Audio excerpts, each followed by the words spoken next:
Hi అండి, అందరికీ నమస్కారం.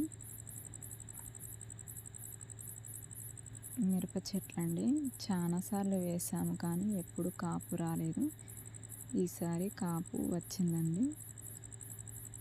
ముడత లేని కొమ్మలకి కాయలున్నాయి, ముడత ఉన్న కొమ్మలకి కాపు లేవండి.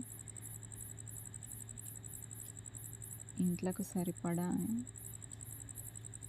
వచ్చాయి. ఒక 4 చెట్లు ఉన్నాయి. ఆ 4 చెట్లు ఫస్ట్ టైం వచ్చాయి.